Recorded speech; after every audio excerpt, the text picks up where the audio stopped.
You stand on that? I hope so. Ladies and gentlemen, this is Jessie Snoring.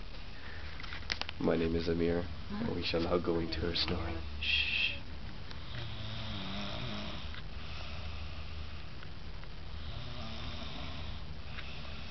You can hear that. It's like a bulldozer crushing another bulldozer. It's quite loud.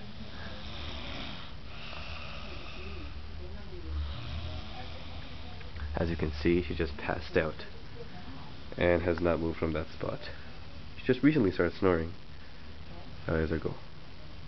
Tune in next time, and we will get Karen. What? The disaster.